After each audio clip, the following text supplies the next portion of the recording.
By now, you understand why the late 18th and early 19th centuries are sometimes called the Age of Revolutions, the American, the French, and now in this lecture, the Industrial. I would argue that this third revolution is the most important, the most profound in its effects on human life. Before the Industrial Revolution, life in Europe was essentially rural, agricultural, and natural. Afterwards, it was to be urban, mechanized, and artificial in the sense of being man-made. In short, I believe that the Industrial Revolution is the most dramatic watershed separating us from the lives of our ancestors, a fact which is easy to forget because it took such a long time and we take its effects on our own lives, electricity, for example, so much for granted. Put simply, by and large, they, our ancestors, worked in the fields, out of doors, amid nature, according to their natural rhythms and at their own pace. We do not. If this morning you arose to the sound of an alarm clock, you donned clothing which you did not sew, you ate a breakfast which you did not grow, are traveling at this very second in a mass-produced automobile. In fact, if you're watching or listening to this lecture, which you're obviously doing, then your life is fundamentally different from that of people in the first half of this course because of the Industrial Revolution. Because this shift is so important, we will spend some time, the next 5 lectures on it. This lecture will address the causes, or more properly, the preconditions for the revolution and its course. The next lecture will address its consequences, economic, social, and cultural. Subsequent lectures will address the intellectual and political reactions to this seismic shift. Now, while historians generally detest the idea that anything in history was inevitable, I think that an argument can be made for the very biggest developments, the Reformation, the rise of constitutional government, the Industrial Revolution, that they would have happened somewhere sooner or later. In fact, there's a small group of historians who wonder why the Roman Empire didn't have an Industrial Revolution. If you accept an Industrial Revolution as a given, then the historian's task becomes to ask why it happened just at this particular time and place first. In other words, why Europe? Why Britain in particular, followed by Belgium, France, the Ruhr Valley, and northern Italy? Why the late 18th and early 19th centuries? That's the part that's not inevitable. In a moment, I'm going to offer 8 preconditions that I think account for the Industrial Revolution happening when and where it did.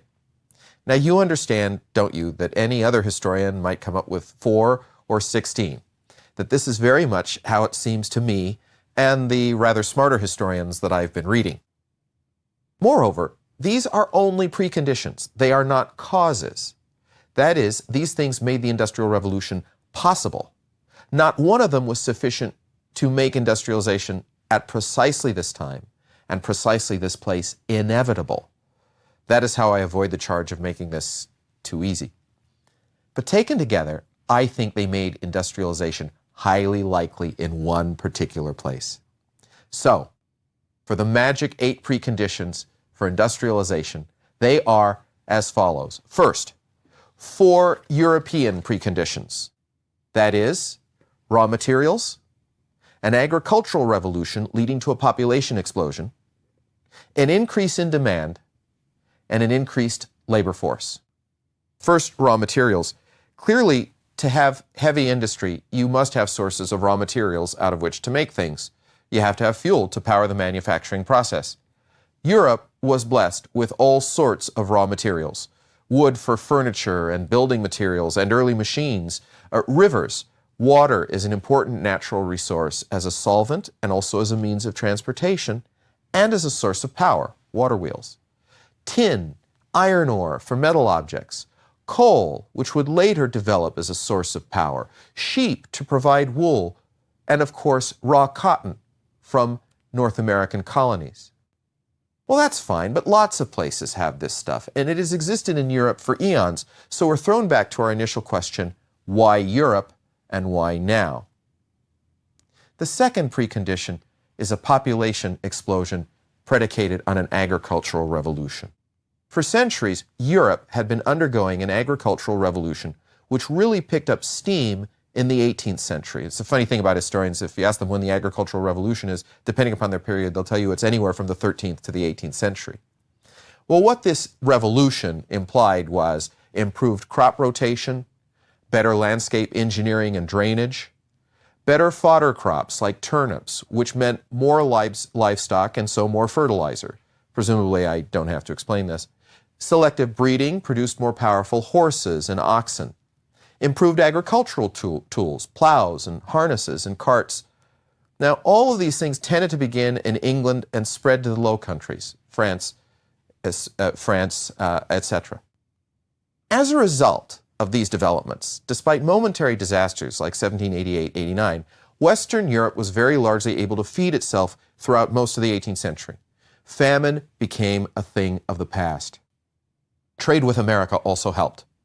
This positive development produced sociological changes, earlier marriages, better survival rates among infants and adults, assisted by better hygiene and better diet, and inroads on smallpox thanks to inoculation, then, at the end of the 18th century, vaccination. All of these things contributed to a population rise. Now, figures historians give for the population of Europe during this time are naturally an estimate, and they vary widely, but I'm going to say a rise from about 100 million people in 1700 to 200 million by 1800. Now, in the past, a population expansion like that would have spelled economic disaster because early modern economies were not flexible enough to handle the greater labor and consumer forces so unleashed. But this time, the growing population actually produced two further preconditions for industrial revolution. The first of these, and the third of our European-wide preconditions for the Industrial Revolution, is demand. All these people needed stuff. They needed clothes, they needed housing, they needed transportation, they needed entertainment. In the past, cottage industry and handmade techniques would never have been able to keep up with this demand. But as we'll see, Europe was now in a position to do something about it. This time, demand would be a spur to new inventions and investment. Clothes would be the first frontier. Later, housing, transport, tools, art, etc. So the population boom created a market for mass-produced articles. It also created the workers who would produce those articles. And now I come to the fourth European precondition, a labor force. Precisely because agriculture was growing more efficient during the 18th century, there was no need for all those people who were now being born down on the farm. They would have to move to cities and find work there.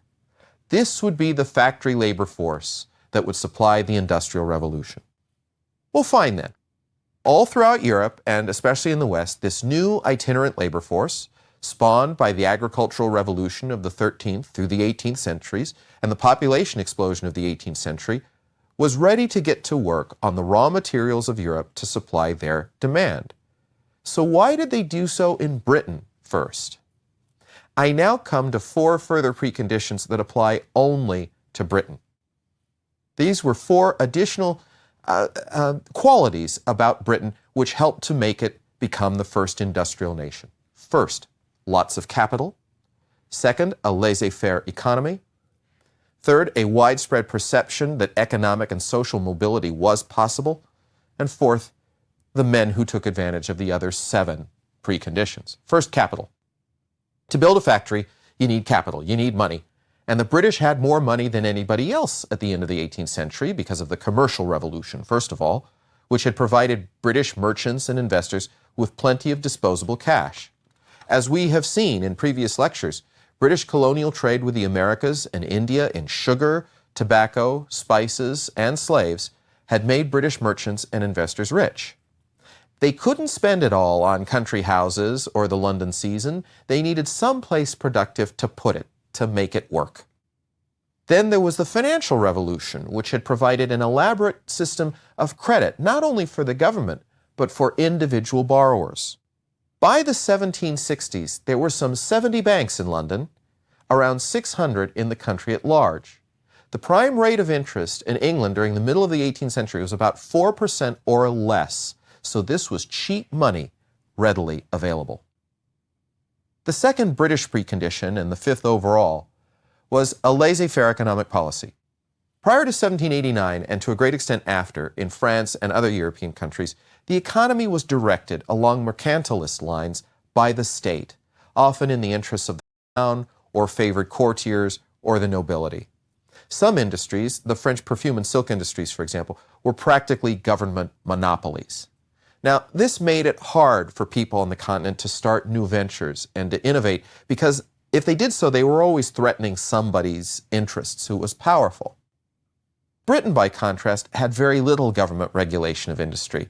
This was in part because, remember that after the Revolution of 1688-89, the crown is constitutionally weaker in Britain than almost anywhere else in Europe. It's also in part because the state was influenced by and had a high regard for merchants. Remember that merchants sit in Parliament, where they often work on and pass legislation favorable to business, for example, the breakup of old trading monopolies. They're also often directors of the Bank of England and the East India Company, which lend money to the government and so are listened to by the government. So merchants are at the center of power. As a result, there were very few restrictions on the activities of businessmen in England. They were free to try new schemes without government permission or fears of excessive regulation, high taxes, or offending some courtier. Now, we will learn in the next lecture that there's a downside to that lack of government involvement in business, but in the meantime, it helps get the Industrial Revolution going. In 1776, Adam Smith, a professor at the University of Glasgow, published The Wealth of Nations, heralding Britain's laissez-faire policies by arguing that economies prosper best when left alone. The third British precondition was a perception of mobility. Just above, I implied that merchants and financiers played a larger role and garnered greater respect in Britain than anywhere else. By the way, Voltaire noticed this. He said it was one of the reasons the British won all those wars. Overall, British society was the least hierarchical, least obsessed with birth, the most democratic in Europe. Now, that may not be saying much in the 18th century. And by the way, I might also accept the Dutch there as being very similar. But it is saying something. The middle classes, merchants, entrepreneurs, even poor artisans grew up believing that they lived in a relatively free and open country where it was possible to rise, where an idea could make you rich. Even the very poor in England looked down on continental peoples, whom they believed were so poor and oppressed that they had to wear wooden shoes. This is a theme throughout the 17th and 18th century England, that continentals have to wear wooden shoes. This was a symbol in English political and economic demonstrations, for example. When the mob felt threatened by government or private economic policies, they would shout, "No wooden shoes." As 21st century Americans, I think we can identify with this attitude. I think we all grow up believing that if we work hard enough, we can grow rich. I think most of us learn as our lives go on that it is perfectly possible that we will work very hard and still fail to grow rich. And yet, we continue to teach this to our children. This is the crucial point. If you think that you can do it, you're much more likely to try.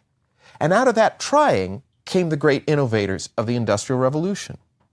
As we've often had occasion to point out in this course, sometimes perception is more important than reality. Sometimes culture is reality. Thus, I would argue that it was no coincidence that Great Britain produced more than its share of scientists, inventors, entrepreneurs, and men of vision at the end of the 18th and beginning of the 19th century. I mean men like Thomas Newcomen, James Watt, John Kay, James Hargreaves, Henry Bessemer, Sir Josiah Wedgewood, Robert Owen, Samuel Crompton, Thomas Cartwright, George Stephenson, and my own personal favorite, Isambard Kingdom Brunel. Now, I would suspect that any European country, any country on earth, could boast an equal number of geniuses at any one time. But the reason we've heard of these geniuses is that only in their country, only in Great Britain, did the other 7 preconditions exist, and so allow them to exist, or at least for us to get to know them. That is, many of these men were middle class or even lower. Had they been born in Germany, or in Poland, or in Russia, or Italy, or even France, we might never have heard of them. But they were born in a country that was ready for industrialization, thanks to its abundance of raw materials, its growing population, increasing demand, a growing labor force, reserves of capital, hands-off economic policies, and the widespread perception that they could do it, and so rise. Well, fine. So how exactly did they do it? How did they build the better mousetrap? We don't have time to explain how each and every trade in Britain industrialized. Rather, in the next few minutes, I want to concentrate on just one, and then explain how the drive to industrialize this one part of the economy inevitably affected others. Put another way, it's a bit like the space program in the 20th century. Developments in one area tended to spur or require advancement in another, and pretty soon you have an industrialized nation. Now, as I explain this, I'm going to be talking a lot about inventions and gadgets. And as I do, I'm going to have to ask you to forgive the fact that I am not a mechanical engineer. And so you will not be able, from my descriptions, you won't be able to take these descriptions and build these things at home. Quite frankly, I'm not all that interested in how these better mousetraps worked. I'm more interested in the effects of those better mousetraps on Britain and Europe. So, what is this magic industry that is going to explain the Industrial Revolution to us? For the purposes of this lecture, the key to unlocking the Industrial Revolution is the simple, now rather common commodity that I am currently wearing: cotton. We all know the virtues of cotton. The cotton manufacturers are going to love me for this. It's cool in summer, it's warm if layered in winter, it's easy to clean and maintain. Now, because cotton is grown in the United States, I think we tend to take it a little bit for granted. But my experience is that to this day in Britain, cotton still has a certain magic to it. It's a bit the way we feel about British wool, which of course to the British is pretty thick on the ground. Now, one reason for cotton's special place in British consciousness is that for most of British history, it just wasn't that easy to come by. It was grown abroad in the 13 colonies, then the United States, or in the West Indies. Now, in fact, by 1750, the supply of raw cotton from the colonies was more than adequate thanks to the plantation slave economy of the South. It was the process of producing cotton which made it rare and expensive.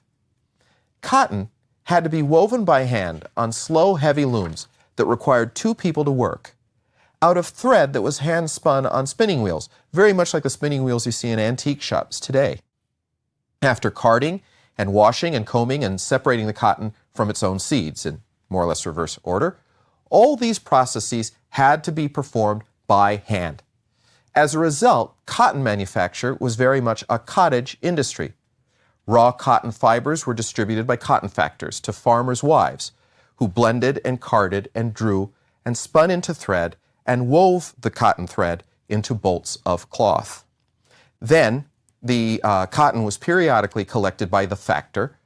As a result of all this labor, cotton was expensive. It cost 11 shillings a pound in the middle to late 18th century.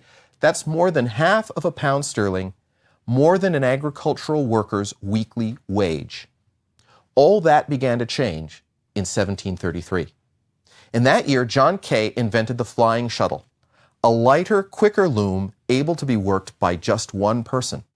This potentially doubles the amount of cotton cloth that can be produced. Now the rate-determining step, the one that slows cotton production, is the amount of thread that individual suppliers can or can't supply to the weavers. That problem got solved in 1763, when James Hargreaves invented the spinning jenny.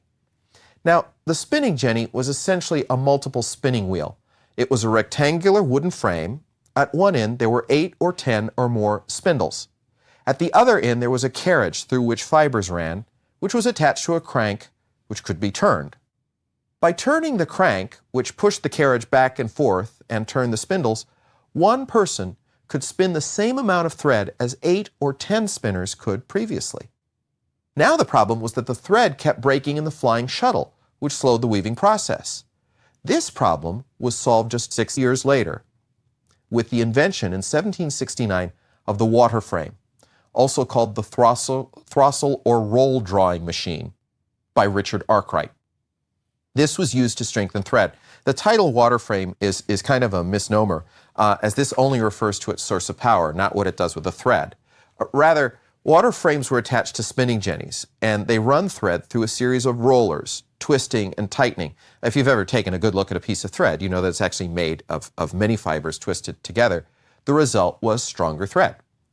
By the third quarter of the 18th century, the demand for cotton to supply these machines was now beginning to outrun supply because production was getting easier. It was at this point that the rate-determining step was the laborious process of separating the raw cotton from the seeds, or the boll. That problem was solved in 1793 by Eli Whitney, or possibly Mrs. Whitney. There's actually some debate about this. when he or she invented the cotton gin. Now, the cotton gin was essentially a box with a cylinder inside that you turned, you guessed it, with a crank. What would the Industrial Revolution have done without cranks? On the cylinder were teeth which grabbed the cotton and pulled it through a comb. Now, since the seeds were too big to pass through the comb, the cotton and seed were now separated mechanically. The result of this was that the cotton supply became less laborious. The supply of cotton became less laborious. Now, the actual picking of cotton is backbreaking and hand-lacerating work, as anyone who's ever done it can tell you. But because separation from the boll grew easier, one operator could produce 50 pounds of combed cotton in a day. This yield of raw cotton doubled every decade thereafter. Cotton grew easier and cheaper to supply, which meant that slaveholding grew more profitable. It could be argued that Britain's Industrial Revolution was one reason that American plantation owners were so committed to slavery before 1861. Now, these immense supplies of cotton flowed into England. By 1800, the real limit on cotton manufacture was the number of spinning jenny spools which could be cranked by a single human being. But what if you could tap a more powerful source of energy than the human arm? After the 1760s, it became common to assemble groups of spinning jennies, water frames, and flying shuttles in complexes called factories. In order to power these factories, they were situated near water, specifically on downward slopes of near fast-moving streams. These streams turned water wheels, which turned cranks, which turned the water frames and the spinning jennies and the flying shuttles, which produced masses of cotton cloth. In 1780, Samuel Crompton invented the mule, a sort of super spinning jenny.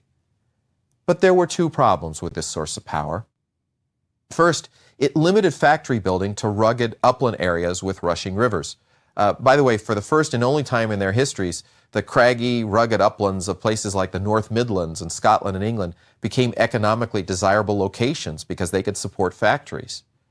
But these areas were not convenient to the financial and governmental centers of the British Isles, London or Edinburgh, nor to sources of raw materials and sources of labor and the markets. They were out of the way. More problematic was the weather, especially in this part of Britain. River flow and therefore production would slow down in hot weather because of drought, and in cold weather because of ice. In other words, factory owners need a form of power which was steady and not dependent on the weather. The answer to that was, of course, steam. Now, the ancient Greeks knew the principle of the steam engine, but they considered it a toy. They never applied it to practical purposes. In 1712, in the modern era, Thomas Newcomen applied for a patent for an atmospheric engine. And the idea behind this is not that different from the kettle on your stove. A coal fire heats water in a boiler which produces steam. The steam is channeled into a cylinder which pushes out a piston. But the piston can't be pulled back into the cylinder until the steam cools. Cold water would be shot into the cylinder to suck in the piston, but the whole process was very slow and inefficient. So the Newcomen engine is only really useful where brute force is necessary but no speed. For example, the pumping out of mines.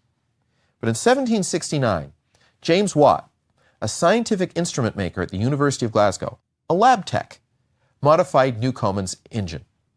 He had the same idea of the boiler and the steam and the cylinders, but he added a condenser chamber, which applied steam alternately in the chamber to push the piston in and out.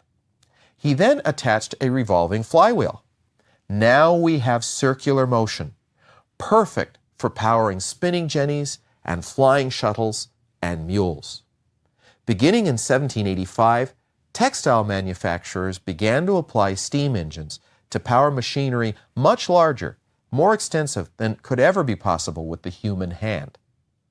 They could thus erect their factories closer to sources of raw materials, closer to sources of labor, and closer to their markets, though this would actually become less of an issue again when railroads were invented in the 1820s. So now, the only limitation on the size of your factory and then the number of machines you can power from your steam engine is how much steam pressure you can generate. Unfortunately, you can't generate much. The problem is one of metallurgy. Early steam engines were made of wrought iron, iron that had to be pounded, and so it was not terribly strong, and a distressing number of steam engines exploded. metals had to get stronger. Now, metal in those days meant iron, at least very largely before 1800. To smelt iron, you need charcoal, which comes from burnt wood. But unfortunately, as early as 1700, Britain was running out of trees. Remember that trees are used for everything: the building industry, the furniture industry, and the wooden walls of the Royal Navy. However, in 1709, Abraham Darby figured out how to preheat coal, which becomes coke, to separate iron from its ore. The iron would then be wrought, that is, pounded flat with hammers manually. So this results in iron of varying thicknesses, which is still quite weak. It wasn't until 1783 when Henry Cort invented puddling and rolling, using coal to heat iron ore till it was molten. Then the iron could be cast into molds that you get stronger and more homogeneous iron. This all made it much easier to prefabricate materials, and it made steam engines stronger. But of course, steel would be even better, wouldn't it? In 1856, Henry Bessemer figured out that preheated iron and carbon produce high-quality steel. Steel is, of course, much stronger and more flexible than iron. Now we're in business. Better metals meant better tools, stronger, cheaper cutlery, rails for railroads, better steam engines. Better steam engines meant railways and steamships by the 1820s. More powerful pumps to allow for deeper mines meant more coal, more tin, more iron ore. More and more powerful motive power from those better steam engines meant more and bigger spinning jennies and water frames and flying shuttles and mules. These machines evolved into the very powerful textile machines that we know today. As a result, cottage industry and piecework and handwork was just no longer profitable. Increasingly, textile and other industries organized manufacturing in factories in big towns with large numbers of textile machines powered by steam engines supplied by coal from mines in the North Midlands, in Wales, in Scotland, supplied further with labor from the countryside. Factories, in turn, supplied their goods to the whole world via steamships, railways. The greatest entrepreneurs tried to control every aspect of production, and here the great example is Sir Josiah Wedgewood, the great china manufacturer.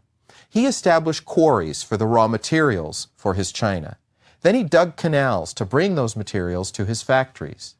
He planned the work in his Staffordshire factories to be efficient and standardized and repetitive, so he's beginning to pioneer mass production. He established showrooms and shops in major cities to market his goods to the middle classes. Now, he'd already conquered the royalty and the aristocracy.